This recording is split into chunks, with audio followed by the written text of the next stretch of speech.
Hey YouTube, so today I'm going to be reviewing Siatama's workout program from One Punch Man, and yes, obviously it's an anime and it's supposed to be humorous. It really is, so if you haven't watched it and you have any interest in anime whatsoever, please check it out, it's absolutely fantastic. But unfortunately, an awful lot of people have actually taken this program seriously and are asking whether or not it's a good idea to actually do it. And the short answer is no. So I'm going to explain why that is, what's wrong with the program, and how it could be improved upon. So the basic program is 100 push-ups, 100 sit-ups, 100 squats, and a 10k run every single day, no matter how bad you feel and no matter how much pain you're in. One Punch Man, he did this for 3 years straight, and his hair fell out from the stress he was putting on his body. But at the end of it, he was able to defeat any foe in a single hit. So yeah, could this program work? If you're really genetically gifted, or you have superpowers, or you're on huge amounts of drugs, so yeah, absolutely, you could have a pretty impressive looking body from doing this. But it's not the most efficient way of achieving. But even then, it's not the most efficient way of achieving a good body. You could achieve better results via other means, and you could do it by putting yourself through a hell of a lot less pain.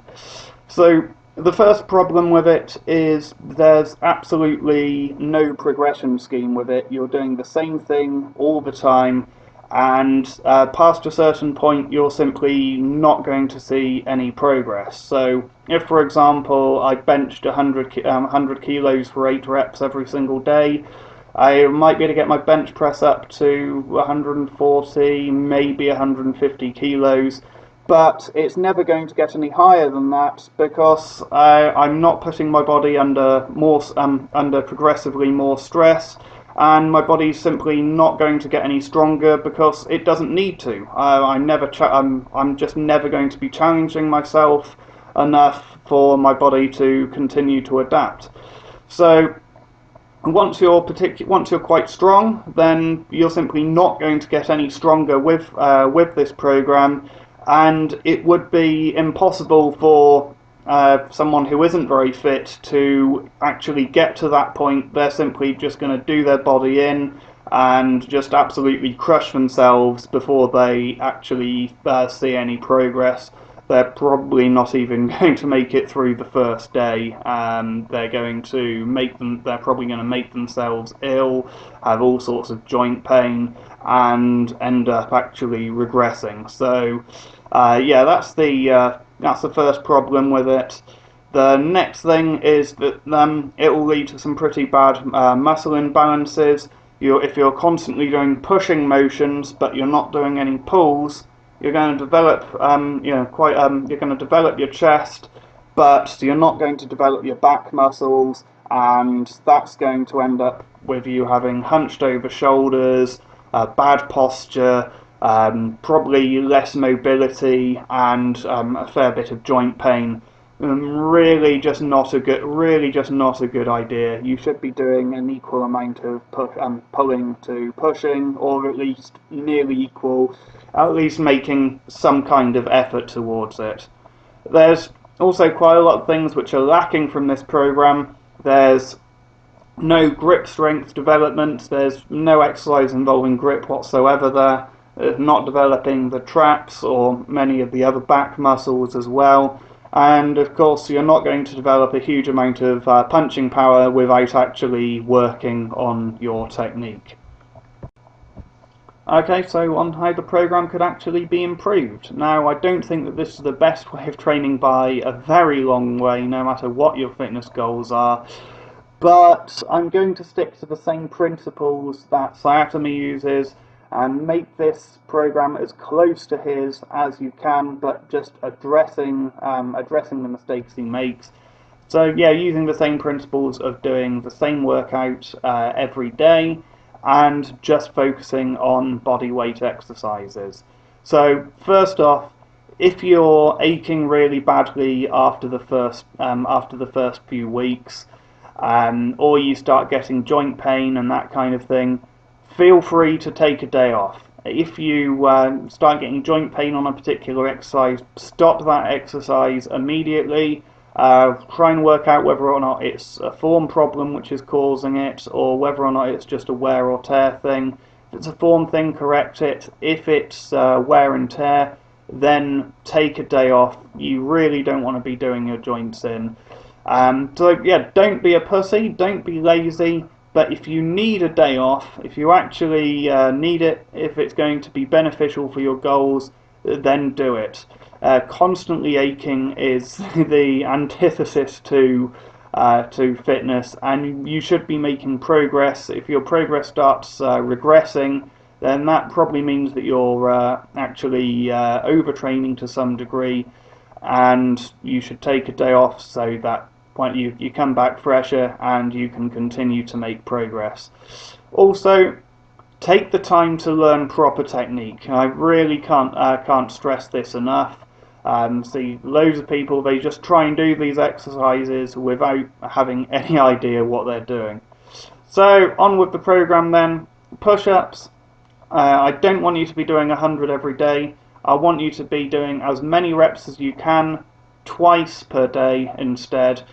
If you're not strong enough to do one full depth push-up, so having your back completely straight and going down so that your chest touches the floor, don't put your head forward like that and make your head touch the floor by doing that. Keep your head up straight, get down so your chest touches the floor. If you're not strong enough to do that, just do 10 reps and get as deep as you can and focus on getting deeper every day instead until you can do them full depth. Then start doing as many reps as you can every day. Once you can get to 50 on each set, then do one-arm push-ups instead, and work from there. So next up we have pull-ups. I'm adding these in because there's no grip work and there's no back work in what Siatama's doing. So yeah, add pull-ups as well. Do the same thing you're doing with the push-ups. Once you can do 50 reps, then switch over to one-handed instead and learn how to do them. Next up, I'm going to have crunches rather than sit-ups. I think they just work the abs better, and yeah, I think they're just a superior exercise in my opinion. And once you can get to 50 with each set, find a variation which is more intense, such as doing crunches on an incline rather than doing them on the flat.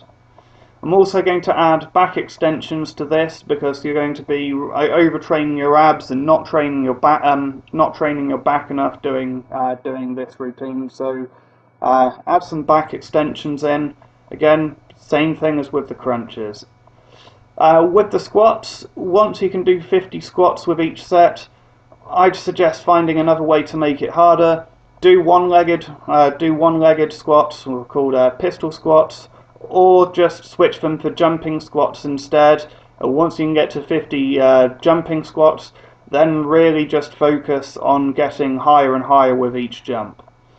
As for the run, the 10k run, even advanced marathon runners don't do 10k runs every single day. That's just way too much. That's going to put an awful lot of strain on your joints.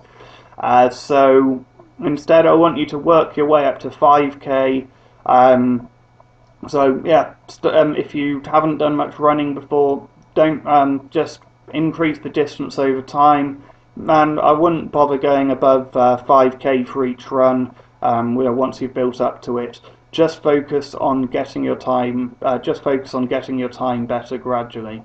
And the other thing it's kind of lacking with this is it's not going to increase your speed very much. Having a really good marathon time isn't automatically going to make you a fantastic sprinter. It's certainly going to help in the short term, but it's not going to make you a brilliant sprinter. So I'm going to add 3 hill sprints to that every day as well. And finally, try and include some time to do some form of martial arts training every day as well. that's really going to increase your punching power far more than just doing all of those push-ups. So yeah, that's all I've got for now. Thanks for watching. Comment, rate, subscribe, and I'll see you soon. Bye.